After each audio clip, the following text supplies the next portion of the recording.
BNP chairperson Begum Khaleda জিয়ার জন্মদিন উপলক্ষে তার দীর্ঘায়ু ও সুস্থতা কামনায় এবং সাম্প্রতিক বৈষম্য বিরোধী ছাত্র আন্দোলনের শহীদদের মাগফিরাত ও আহতদের সুস্থতা কামনায় দোয়া ও মিলাদ মাহফিল অনুষ্ঠিত হয়েছে।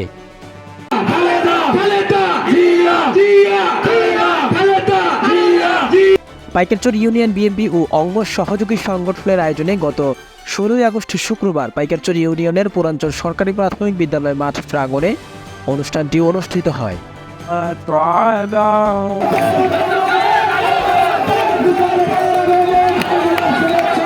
বিগত দিনে এই বিএনপি এই জিয়াউর রহমান সাহেবের এই আদর্শিত হয়ে জিয়াউর রহমানের আদর্শে আদর্শিত হয়ে আমরা এই বিএনপি করি নাকি।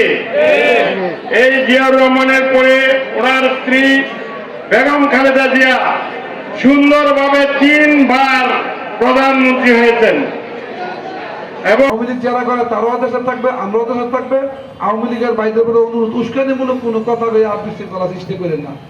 এই দেশে বঙ্গবন্ধুর মৃত্যুবার্ষিকী আর কেউ পালন করবে না, কারণ আপনার মাইয়া যে দুঃখ করছে আপনার নাম সহ ডুবাই দেশের শেষ করে দিচ্ছে। যদি রাজনীতি করতো তাহলে ফলায় না গিয়ে সাহস তাহলে বঙ্গবন্ধুর মেয়ে দেশও থাকতো, ধরামত্তা মামলা হইতো, দেওয়া কাটতো। বলেন কেন খালেদা জিয়ার স্বামী নাই, ওনার সন্তান একজন মারা গেছে, আরেকজন বিদেশ, ওনাই জেল কাটতে পারলে আপনার তো সব আছে, আপনার তো ভয় পান কেন? আপনাদের এই পাইকারচর ইউনিয়নের একটা সে অত্যন্ত ধেমাকি একটা নেতা সাজছে এইখানে, সে তার মাধ্যমে পরিকল্পিতভাবে আমাদের মধ্যে দ্বিধাদ্বন্দ্ব সৃষ্টি করতেছে।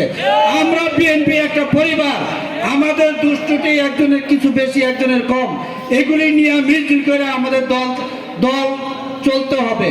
দলের ক্ষতি করা কেউ সন্ত্রাসী কার্যকলাপ করে ঠাঁই পাবে না দলের মধ্যে। আমরা যারাই মনে করেন দলের ক্ষতি করব, সবাই সম্মিলিতভাবে তাকে প্রতিহত করবো ইনশাল্লাহ। তারা নিশ্চিত জানে যে আমার সন্তান ঘর থাকলে আমার বাপ মার সমস্যা হবে। কারো বাড়িতে আশ্রয় নিতে পারি নাই, যে আমি যে বাড়িতে আশ্রয় নিব সেই বাড়িতে যদি আশ্রয় নেই জানতে পারে তার বাড়িতে পুলিশ যাবে।